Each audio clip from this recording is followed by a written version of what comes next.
Deixa o céu descer na terra como és no céu. Deixa o céu descer. É o que nós queremos, Senhor. Viver o teu reino nessa terra.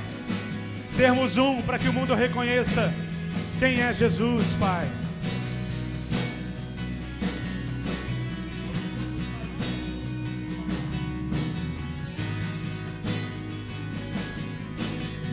Declare mais uma vez.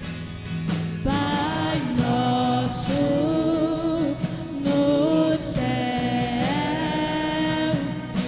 santo é o teu nome, teu reino buscamos, tua vontade seja feita na terra como és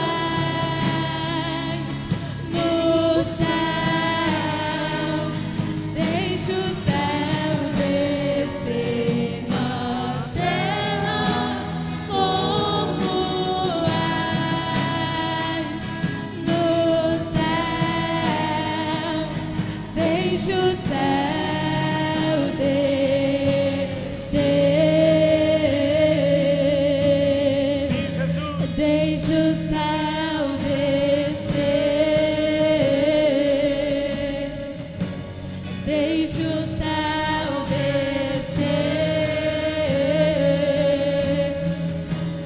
Deixa o céu descer.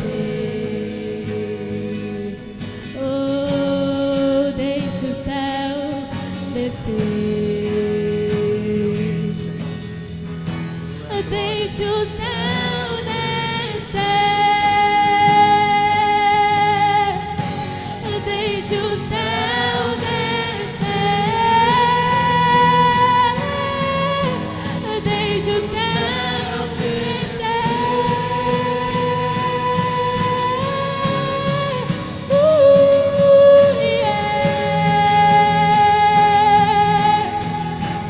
Deixa o céu descer.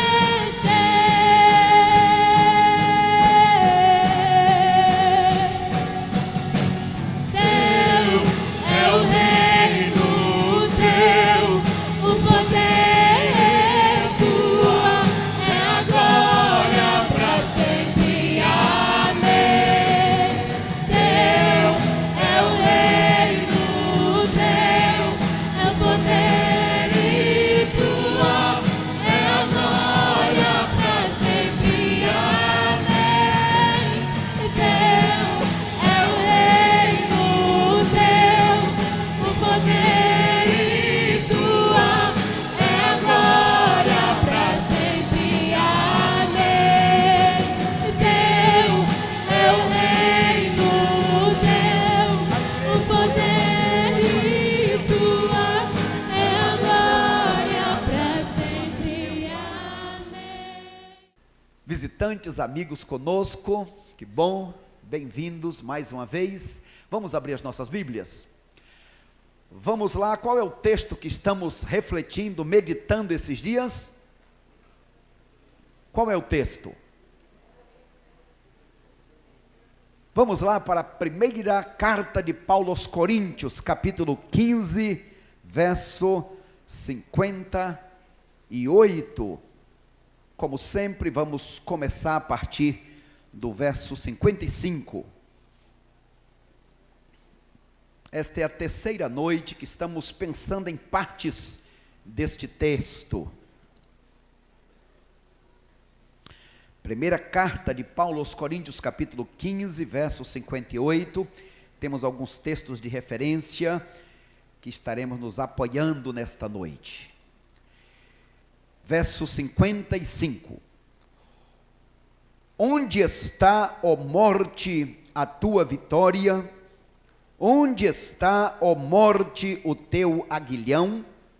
O aguilhão da morte é o pecado, e a força do pecado é a lei. Mas graças a Deus que nos dá a vitória por meio de nosso Senhor Jesus Cristo. Portanto, meus amados irmãos, sede firmes e constantes, sempre abundantes na obra do Senhor, sabendo que o vosso trabalho não é vão no Senhor. Vamos orar? Obrigado, Jesus, por todos os teus servos e servas, vidas preciosas que o Senhor trouxe em mais esta noite. Obrigado pelos que estavam viajando e que já retornaram.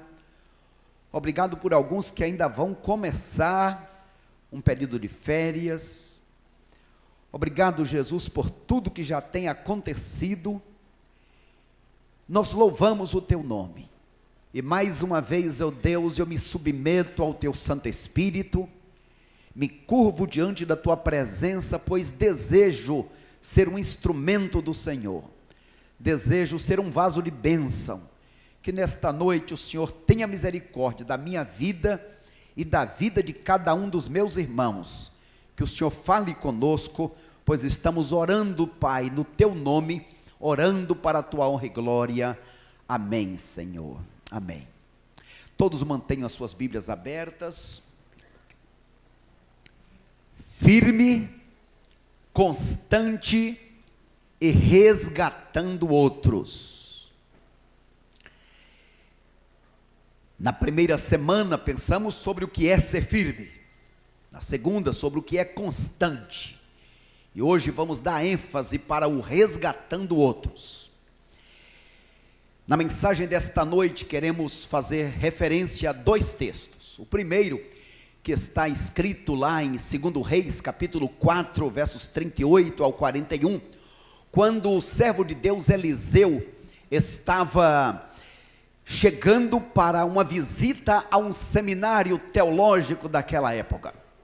E ele chegou na escola dos profetas, e as coisas lá estavam difíceis, havia escassez de comida. Não temos nada para comer, disseram os seminaristas. E Eliseu então disse a um deles: vai procurar alguma coisa para prepararmos um alimento. E um dos jovens saiu e foi procurar alguma erva, alguma hortaliça, alguma ramagem, e encontraram uma ramagem com o nome colossintidas. E aquela ramagem, ele não sabia, era uma ramagem venenosa. O que isso ensina para nós hoje? Porque quando prepararam aquela comida, que um primeiro botou na boca, sentiu o perigo, sentiu o veneno e gritou: há veneno na panela! E aí gente já com a boca cheia, veneno! E a coisa começou a complicar um pouquinho, e o profeta Eliseu, como um bom baiano que era, disse: vai lá, pega a farinha e joga dentro da panela. E na mesma hora o veneno foi embora. O que significa o veneno na panela? Nós vamos nos apoiar na carta de Judas, o irmão de Jesus, porque Judas vai nos dizer qual é o veneno que está na panela, a igreja hoje, e como fazer para nos livrarmos deste veneno, para que ele não nos destrua. Bem, vamos relembrar um pouco o caminho que nós já percorremos. Começou o texto com portanto. Portanto. Esse portanto é um divisor de águas. No capítulo 15 de 1 Coríntios, do versículo 1 ao versículo 57, ele está falando sobre fé, sobre doutrina. E no versículo 58 ele está falando sobre prática. E então, este portanto é uma conjunção conclusiva. Diante de tudo que eu disse, do 1 ao 57, portanto, o que devemos fazer?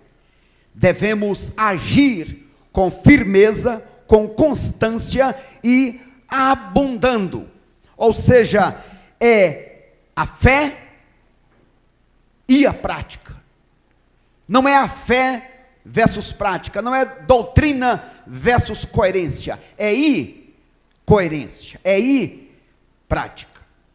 Bem, o texto então vai nos dizer que devemos, em primeiro lugar, ser firmes.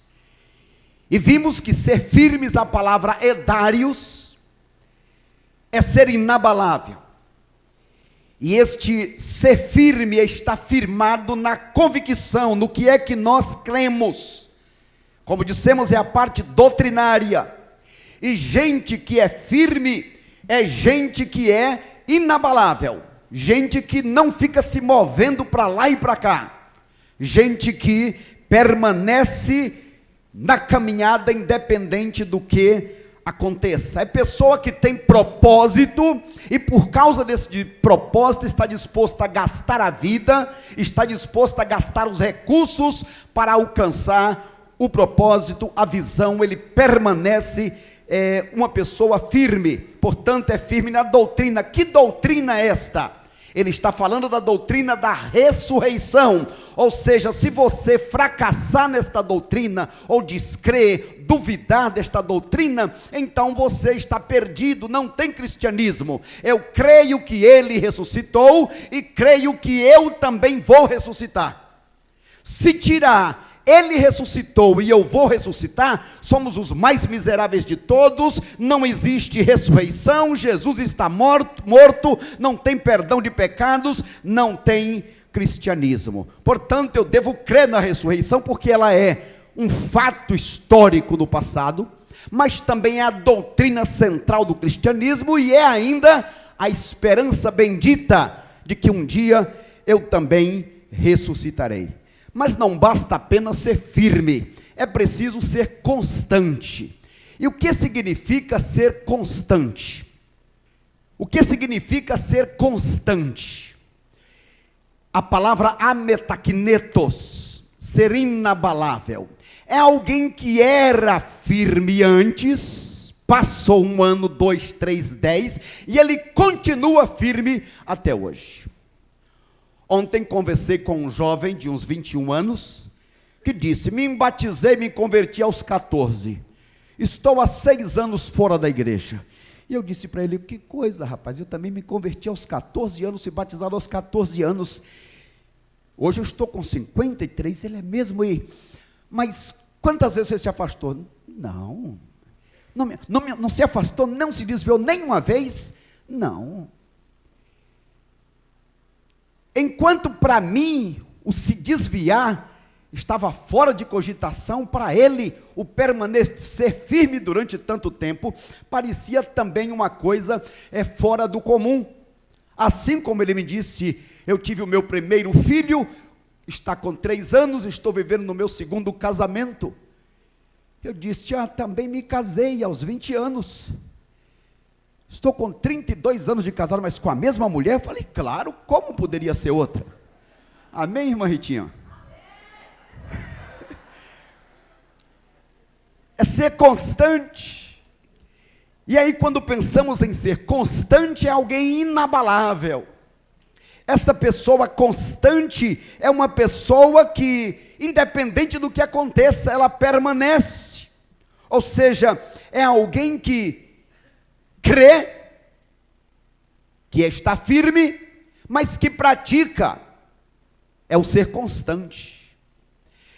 Portanto, quando pensamos em ser constante, estamos falando de uma pessoa que vigia, uma pessoa que está atento para não dar um passo em falso, uma pessoa que fica atento para não dar munição para o inimigo, porque o inimigo, ele está procurando brechas, e nós vimos na semana passada quantas são as brechas, que apesar de eu já ser salvo, apesar de para Deus eu já estar lá no céu, Satanás pode se aproveitar de algumas brechas. Quando eu não honro os meus pais, quando eu roubo a Deus nos dízimos, quando eu não perdoo pessoas, e assim por diante. Ou seja, ser constante é aquele que não varia, que não fica variando, indo e vindo, oscilando. É alguém que vigia, Mas hoje estamos pensando na terceira parte, no ser abundantes. Esta palavra abundantes, do grego perisseuo, alguém que, além de ser firme, crer, além de ser constante, ele ainda transborda e consegue ajudar outros, resgatar outros.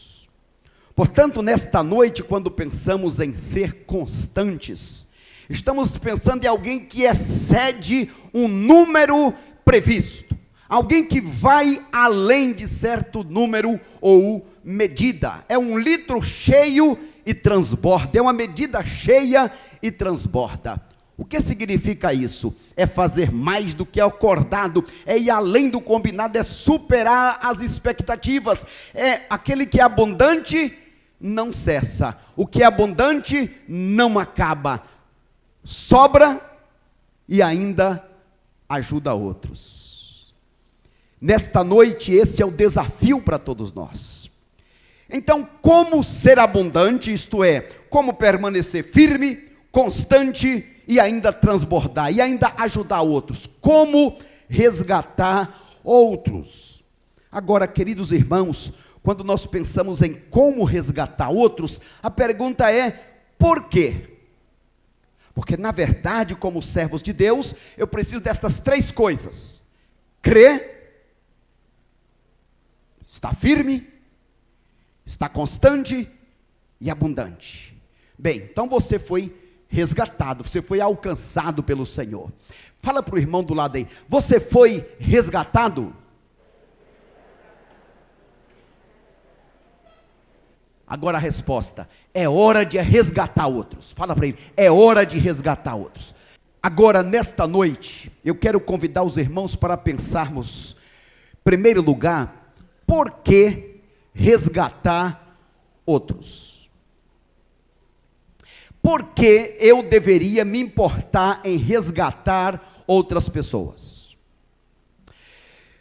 A verdade, meus amados irmãos, é que o ser humano tem dentro de si um buraco, um vazio do tamanho de Deus. O ser humano tentando preencher este vazio, suprir as suas necessidades básicas, os seus anseios pessoais. Essas pessoas, nesta busca, acabam colhendo, acabam comendo, acabam ingerindo veneno. O texto de 2 Reis, capítulo 4, nos fala desta experiência. Quando aquele jovem, trazendo as ramagens, esta parreira brava, aquela ramagem brava, é verdade que ele não conhecia, ele não sabia que era uma planta venenosa, mas gravem isso, o desconhecimento de quem oferece, ou a ignorância de quem come, não elimina o veneno. Tudo bem, eu não sabia, por desconhecimento, criancice, que eu dei, ou que eu comi, nem por isso o veneno deixa de ser veneno. O fato é que a situação estava complicada ali para aqueles seminaristas, aqueles estudantes de profetas, ou para serem futuros profetas. E aí nesta noite eu quero ver e perguntar e compartilhar com os irmãos quais são os anseios que podem se transformar em venenos na vida das pessoas, da igreja ou não. Quais são estes venenos? Que assim como naquela panela, naquele cozido, naquele preparado, lá naquele lugar, também estava trazendo morte, ou pode trazer morte na vida de muitas pessoas. Quais são estes venenos? Pensemos então, em primeiro lugar, neste vazio que tem dentro do homem. O homem, desde que se afastou de Deus, ele quer voltar para Deus. Nimrod tentou construir uma torre de Babel. Os homens usam os seus meios, obra, justiça própria, paraíso aqui mesmo, reencarnação, cada um inventa alguma coisa, na tentativa de poder voltar para Deus. Quais são as necessidades? O que é que você busca ou procura para preencher um vazio que você tem na alma? Por exemplo, quando nós pensamos numa pessoa que está doente, buscar a cura é errado? É errado buscar a cura, querer a melhora, se livrar da dor, é errado? Não, é uma coisa justa. Porém, quando uma pessoa vai buscar esta cura num centro de feiticismo, e que esta pessoa então se presta a fazer determinados trabalhos, esta pessoa está buscando a cura, e pode até ser que alcance a cura física, mas ele ficará um escravo nas mãos de Satanás. Como dizem no Nordeste, esta pessoa dá uma banana com sentido no cacho. Satanás, quando ele parece dar alguma coisa para a pessoa, o que ele quer mesmo é a alma do ser humano. Ou então, uma pessoa que perde um ente querido. Perdi o meu papai, a minha mamãe, que eu tanto amava, eu tenho tanta saudade, eu queria reencontrar o meu pai e a minha mãe. É errado ter esse desejo, essa saudade de querer reencontrar o pai ou a mãe? Agora, quando uma pessoa vai buscar determinada entidade, para que traga de volta, e aí vem um ser que fala do mesmo jeito da mamãe, do mesmo jeito do papai, e a pessoa fica boquiaberta, extasiada, que maravilha! Ela não sabe que está invocando demônios, e que é demônio que está falando e se apresentando ali. Ou talvez, em algum momento, alguém quer prosperidade, quer melhorar de vida, quer sair da miséria, tem uma casinha simples, quer uma casinha melhor, tem um emprego bom, quer procurar um melhor, fez um curso tal, quer procurar um melhor. É errado isso? Não é errado. O problema todo é quando pessoas fazem pactos, e como dizem por aí, vendem a alma ao diabo para conseguir o sucesso na música, o sucesso no comércio. Há pessoas que fazem oferendas todos os dias nos seus estabelecimentos comerciais para terem sucesso. Bem, neste afã, nessa busca de necessidades básicas, o homem também busca a Deus. E muitas vezes ele vai numa igreja, e ele chega na igreja buscando a Deus, ele quer encontrar a Deus. Mas quando ele chega lá, o que ele encontra na verdade é um inescrupuloso. O que ele encontra é um falso profeta. O que ele encontra muitas vezes é um lobo disfarçado de ovelha. E aí, muitas pessoas têm se ferido, muitas pessoas têm passado por terríveis situações. Queridos irmãos, ferida neste mundo é normal. É normal, se estarmos vivos, sermos feridos. Quantos são feridos por causa de um namoro que teve? E aquele namoro, ou aquela moça ficou com marcas terríveis, aquele rapaz com marcas terríveis. Passam-se anos e aquelas marcas nunca foram apagadas. Muitos são feridos no casamento. Muitos são feridos porque fizeram sociedade com tal pessoa e aquilo trouxe uma ferida terrível. São feridas no trabalho, pelos colegas, pelos amigos. Porém, a pior de todas as feridas é a ferida religiosa. A ferida religiosa é a traição em nome de Deus. Então, por quê? Por que resgatar outros? Porque as pessoas estão cegas, e nesta cegueira, eles vão pegando todo tipo de veneno e comendo e sendo mortos, muitas vezes. Em segundo lugar, devemos buscar outros, resgatar outros, porque a apostasia, o veneno dentro da igreja não é coisa nova. Devemos nos importar com aqueles que chegam, se é que estamos firmes, se é que estamos constantes. Não podemos ser egoístas, mas precisamos nos preocupar, nos importar com os que estão perecendo. Veneno dentro da igreja não é coisa nova. E aí queremos, em primeiro lugar, dizer que estamos falando de igreja, organização. Igreja, comunidade terrena. Igreja, pessoas que ferem e que são feridas. Segundo, este veneno tanto pode vir de fora da panela para dentro, como pode estar dentro da panela para fora. Terceiro, o servo de Deus chamado Judas diz que os apóstatas se infiltraram sorrateiramente, descaradamente, dentro da igreja. Estes apóstatas, eles se infiltraram na igreja.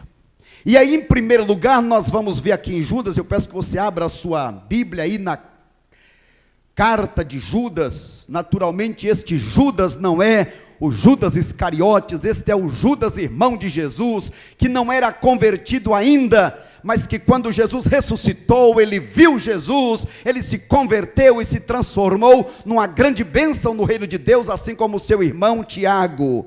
Este é o Judas, irmão de Tiago, Judas, o irmão de Jesus. Este servo de Deus, Judas, ele escreve a carta ensinando os crentes a como batalhar na fé, a como não se deixarem ser inoculados pelo veneno satânico, a como permanecer firmes e a como resgatar outras pessoas. Em primeiro lugar, Judas nos dá 6 exemplos de apostasia no passado. Veja aí na sua Bíblia, versos do 5 ao 11. Quais são os exemplos de apostasia no passado? São 6. Primeiro, a nação de Israel, verso 5. A nação de Israel, mesmo sendo o povo escolhido por Deus, se rebelaram contra Deus e a consequência foi o peso da mão de Deus sobre ele. O povo de Israel apostatou e as consequências vieram, foram expulsos, primeiro para o Egito, depois dispersos e hoje estão espalhados pelo mundo. Segundo exemplo, verso 6, os anjos, que eram anjos, que estavam no céu na presença de Deus, mas eles se rebelaram contra Deus, hoje são anjos caídos, são demônios, reservados para destruição no inferno. Terceiro exemplo, Sodoma e Gomorra, que se envolveu com o homossexualismo, e por causa disto, aquelas 2 cidades foram destruídas, e eu estive lá recentemente, aonde era aquela cidade, hoje está o Mar Morto, acabou-se Sodoma, acabou-se Gomorra, aqueles 2 lugares foram destruídos, porque os homens se inflamaram um com o outro, e se casaram homem com homem, mulher com mulher, e este pecado chegou à memória de Deus, e Deus deu um exemplo que a humanidade de hoje, a sociedade de hoje precisa olhar este exemplo que está aí registrado na história. Um outro exemplo, Judas lembra de Caim, que tinha tudo para ser o primeiro, para ser uma bênção, era o primogênito. Ele teve a ideia de cultuar a Deus, mas ele se deixou levar pela iniquidade, ele se deixou levar pela inveja, e ele foi alertado por Deus. Deus disse: Caim, se você continuar como vai, a coisa vai se complicar para o teu lado. Caim, o que é isso que eu estou vendo no teu semblante? Que semblante é esse? Se você não se arrepender, o pecado está aí na tua porta, hein? Mas Caim não acatou o conselho de Deus. Caim armou uma cilada para o seu irmão e o matou. Um outro exemplo, Balaão, o profeta. Era profeta de Deus, mas por causa do dinheiro, vendeu a consciência, traiu ao seu povo, traiu aos servos de Deus. E as consequências terríveis vieram para Balaão. Da mesma forma, Coré se rebelou contra Moisés, se rebelou contra a liderança. E qual foi a consequência? A consequência é que a terra se abriu e Coré e todos os seus companheiros, 250, foram engolidos pela terra, porque Deus não se agrada daquele que lança a mão do arado e olha para trás, daquele que diz que é firme, mas cai e fica caído e fica prostrado. Ou seja, queridos irmãos, a nossa pergunta é: qual a consequência daqueles do passado de não terem sido firmes e constantes? Qual a consequência? A consequência foi a apostasia, foi veneno e foi morte. Todas as vezes que nós deixamos de ser firmes na palavra de Deus, as consequências terríveis vêm, e por isso nós devemos ajudar, resgatar a quem está caindo na queda da vida, a quem está entrando na panela do veneno, a quem está comendo o veneno da panela. Portanto, nesta noite, em terceiro lugar, devemos resgatar os outros, porque na igreja de Deus tem apóstatas que envenenam. Ou seja, estes apóstatas, como Coré, que envenenou 250 para se rebelar contra Moisés, como o diabo que rebelou ou que incitou os anjos para se rebelarem contra Deus, da mesma forma hoje tem também apóstatas, pessoas que propositalmente colocam veneno na panela, isto é, na igreja. Quais são as marcas destes apóstatas de hoje? E nesta noite eu quero com os irmãos primeiro pensarmos em 9 marcas. 9 marcas dos apóstatas, 9 características dos apóstatas dentro da igreja hoje.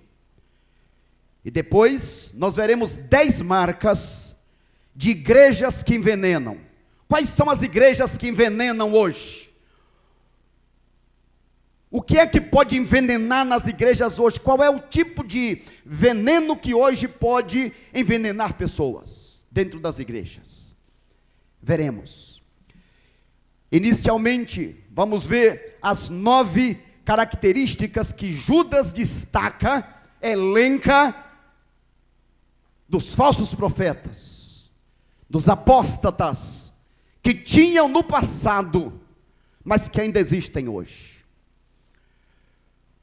Quais são as marcas? São 9. Verso 4.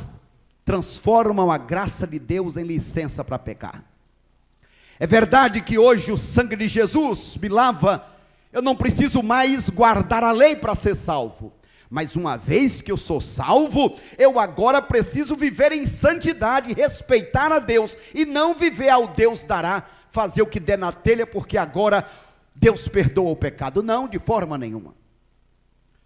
Segundo, essas pessoas negam a divindade de Jesus Cristo. Creem apenas no Jesus histórico. Terceiro, degradam o corpo humano. Fazem coisas que entristecem ao Espírito Santo. Estas pessoas, em quarto lugar, rejeitam a autoridade, difamam os seres celestiais, quando o próprio arcanjo Miguel disse para Satanás: o Senhor te repreenda. Tem pessoas hoje brincando com o diabo.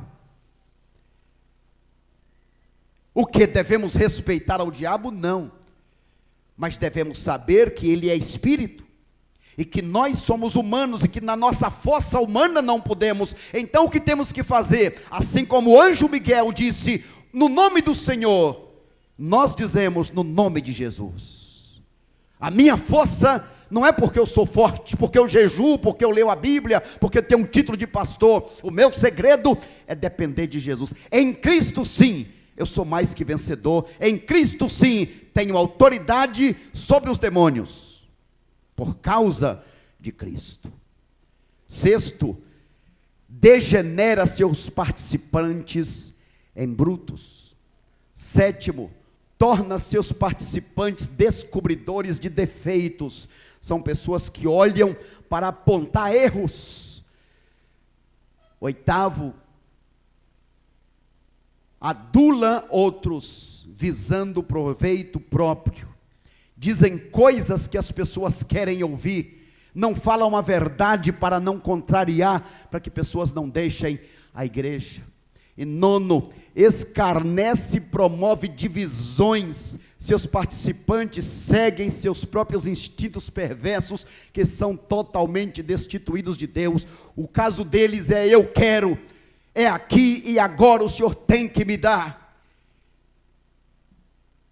É como aquele filho pródigo, que o pai estava vivo ainda, ele não tinha direito, mas ele disse: eu quero a minha herança.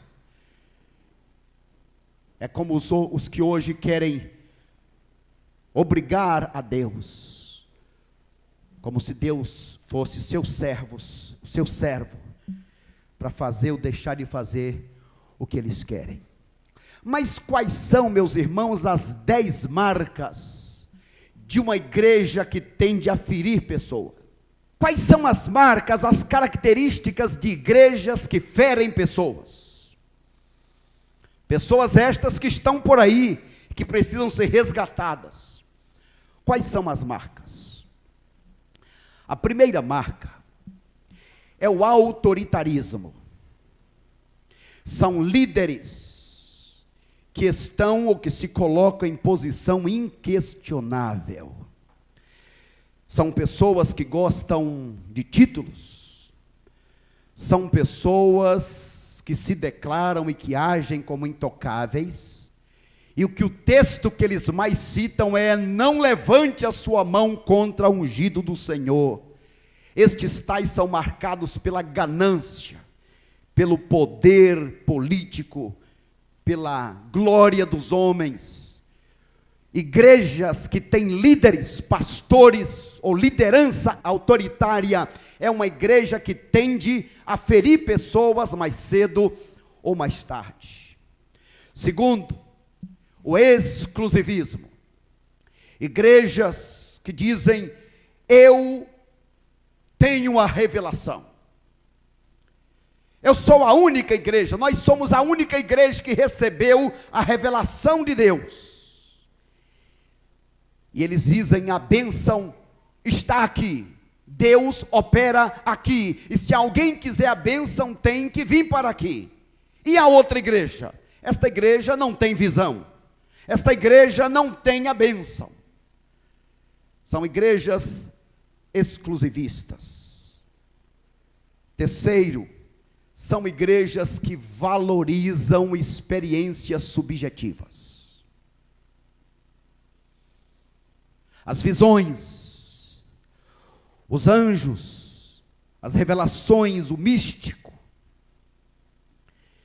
São igrejas que parecem estarem voltando lá para o passado, para o gnosticismo, que tinham experiências, mas que a cabeça não explicava. Ou seja, não era culto racional. São experiências subjetivas. Quarto, fazem promessas irreais. Promessas que não podem cumprir. Essas igrejas, mais cedo ou mais tarde, elas trazem feridas, fere pessoas. Há um servo de Deus, pastor Ricardo Godin, que muito bem e muitas vezes tem falado sobre este tema. Marcas de igrejas que ferem pessoas, fazem promessas irreais. Igrejas que fazem promessas irreais têm tudo para ferir pessoas. Quinto, clima de guerra constante contra pessoas. Você veio para a igreja agora, então seu parente, seu vizinho, todo mundo é seu inimigo. O seu pai falou alguma coisa, não obedeça.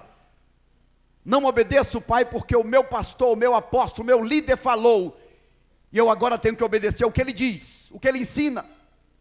Porque você é o meu inimigo, você é usado pelo Satanás. E incitam as pessoas a criarem um clima de inimizade com as outras pessoas.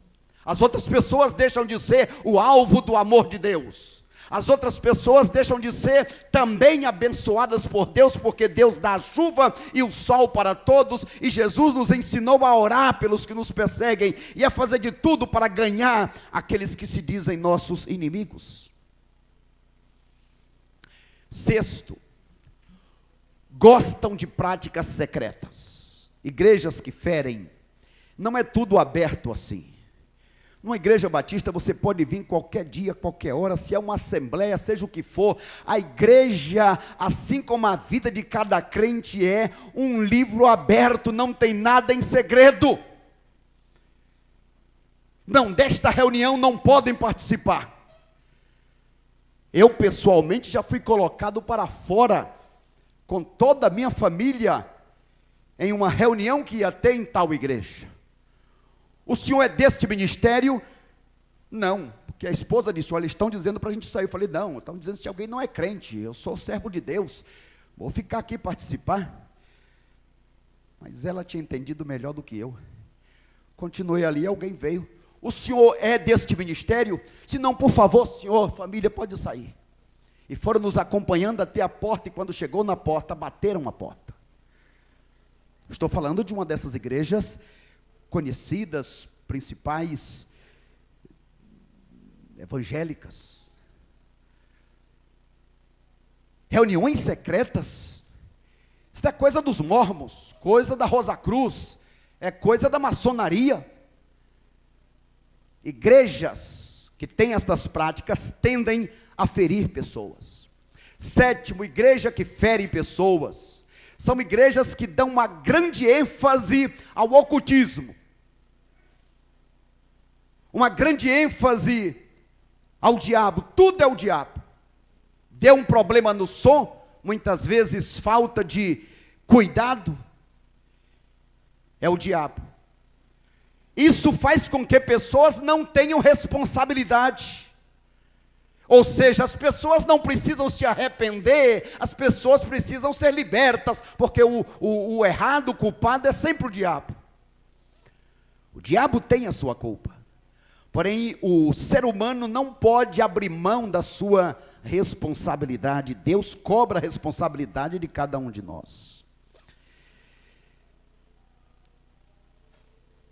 Oitavo, a instituição é maior ou se torna maior do que as pessoas. A instituição se torna maior do que as pessoas. Ou seja, o objetivo qual é? Construir a catedral. A catedral foi levantada, mas atrás tem uma fila terrível de pessoas feridas. E certo líder em tal reunião disse: vamos arrancar tudo que pudermos desta pessoa e destas pessoas, porque quando saírem, pelo menos, nós já arrancamos tudo que podíamos. Porque mais importante do que as pessoas são as coisas, e acima de tudo é a instituição. Nono, nas igrejas que ferem, a palavra é substituída pelas experiências.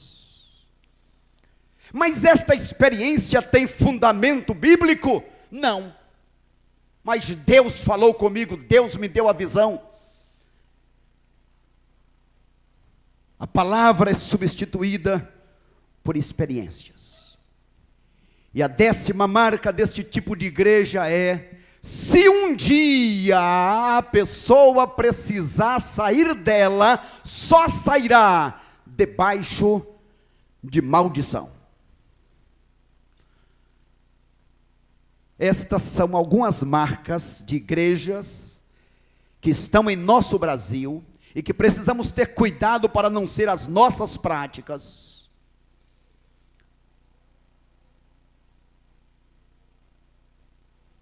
Porque quando dizem a bênção está aqui nesta igreja, claro, eu também creio, a bênção de Deus está aqui. Porém, não está só aqui. Há outras igrejas, há outras denominações, há um povo de Deus nesta terra que também serve ao Senhor e que estamos caminhando para nos encontrarmos com o Senhor. Em quarto lugar, quais são as pessoas que tendem a ser feridas por esse tipo de igreja, por esse tipo de líder, por esse tipo de pessoas? Quais são as pessoas que tendem a ser feridas? Primeiro, são pessoas que estão em busca do pão que perece. Não ache que todas são inocentes, são vítimas, não. Muitas são gananciosas. São como aqueles que foram atrás de Jesus para querer mais pão. E Jesus disse: vocês só estão vindo atrás do pão que perece. Vocês não estão vindo por causa de mim, da minha palavra. Não são crianças inocentes. Somente. Segundo, pessoas com profunda gratidão a Deus. São pessoas que vêm para a igreja, receberam uma cura, foram libertas, tiveram mesmo uma experiência com o Senhor, e estas pessoas, elas estão dispostas a fazer qualquer coisa para Deus, como se colocou debaixo da orientação deste inescrupuloso, deste falso profeta, deste lobo. Essa pessoa abusa da boa vontade, abusa da fé da pessoa. Segundo, são pessoas idealistas, empresários, que querem fazer mais para Deus, não têm tempo, e procuram uma estratégia: como eu poderia servir mais a Deus? E estes inescrupulosos, eles percebem esta boa vontade, e então eles lançam a mão e tiram toda a lã, tudo que podem tirar, se aproveitando da boa fé destas pessoas. Quarto, são pessoas que tiveram dificuldade de se relacionar com os pais. Pessoas que tiveram terríveis problemas com familiares em casa. E que eles agora vieram para a igreja e viram no pastor, no líder, no apóstolo, não sei quem, o referencial.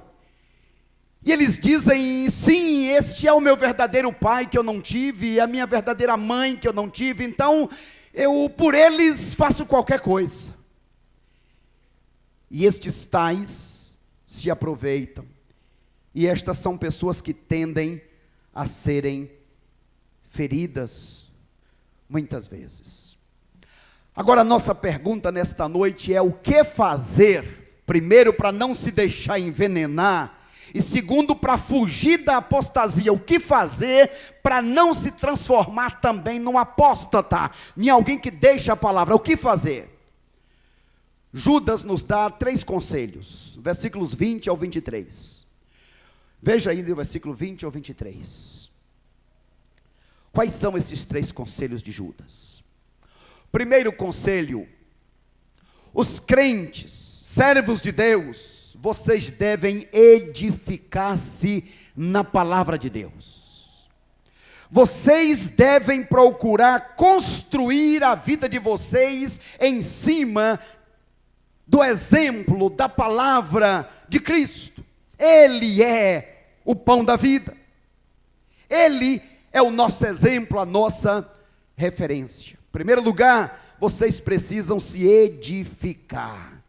Estamos falando de alguém que tem fundamento para baixo, alguém que vai construindo andar sobre andar, e este andar está firme porque está em cima de um alicerce firme, que é Jesus Cristo. Segundo, os crentes, nós, os servos de Deus, devemos orar no poder e na dependência do Espírito. Ou seja, vocês estão firmes na doutrina, vocês precisam se revestir, vocês precisam depender de Deus, vocês precisam vigiar, vocês precisam batalhar. A oração, orar, ação, é batalha. Versículo 20, vocês precisam orar no poder e dependência. E terceiro, os crentes, os servos de Deus, vocês devem permanecer no amor de Deus, ajudando a resgatar outros. E aí nós vamos ver daqui a pouco, nos versículos 21 a 23, como a gente pode fazer para resgatar outros. É isso que vocês, servos de Deus, devem fazer. Ser firme, ser constante. E agora que é firme e constante, o que fazer? Devo ajudar outras pessoas. Por favor, me ajudem dizendo assim: a batalha só termina quando acaba. Ou seja, você já teve muitas vitórias, amém, graças a Deus. Mas ainda não é tempo de parar. Como diz a palavra de Deus em Miqueias 2:10, levantai-vos e andai, não é aqui o vosso descanso. Em sexto lugar, como eu posso resgatar os que estão apostatando? Como é que eu posso resgatar estas pessoas que foram feridas? Como eu posso fazer isso? De três formas, versículo 21 ao 23. Como é que eu posso resgatar estas pessoas? Primeiro, no versículo 22. Com aqueles que estão em dúvida, você deve resgatar a eles tendo compaixão. Sofrer com eles. Vocês devem ter misericórdia. Vocês devem agir como Jesus agiu, ter compaixão. Ou seja, não existe esforço grande demais para poder investir na vida, para poder ajudar aquela pessoa, para tirar esta dúvida, para curar aquela ferida, para resgatar aquela pessoa, porque aquela pessoa é um servo de Deus que está afastado porque foi decepcionado, foi ferido, foi traído, ou deixou uma decepção dominar a sua mente, o seu coração. Primeiro lugar, a pessoa está em dúvida, não entende, vamos ensinar, vamos orar, vamos andar juntos. Já foi uma vez visitar, vai de novo. Já ensinou uma vez, ensina de novo. Ter compaixão, misericórdia, é a primeira coisa. Segunda coisa, tem gente que não tem apenas dúvida, é gente que já entrou, além de ter deixado a Deus, agora está se envolvendo com o pecado, voltou de novo para o mundo, está agora fazendo o que Satanás quer, não só deixou a igreja, mas agora está se envolvendo com as coisas erradas.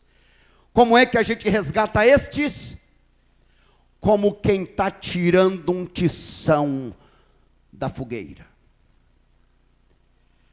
Estas pessoas envenenadas, estas pessoas estão deschudas num grande incêndio. Como é que livra alguém que está no incêndio? Alguém já foi tirar alguém de um lugar que está incendiando? Como é que a gente vai resgatar alguém? Vai lá de peito aberto? Vai lá tranquilamente, olhando para cima. Estou indo resgatar alguém que está sendo queimado ali. Ô irmãos, tudo bem? É assim que a gente vai resgatar alguém que está... Como é que tira uma tora de fogo, uma tora que está no fogo, na fogueira? Como é que a gente tira, irmãos?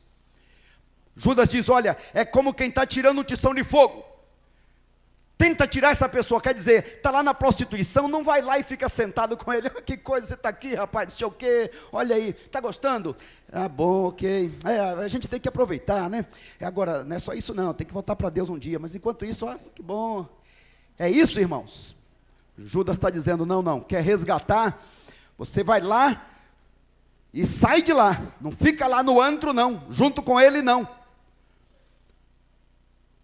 Terceiro lugar, há alguns que estão vivendo deliberadamente consciente na rebeldia, na depravação,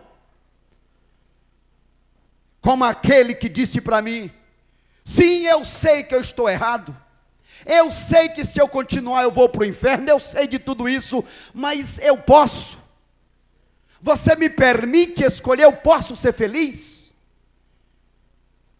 Ah, ok. Está consciente? É isso que você quer? Ok, segue em frente.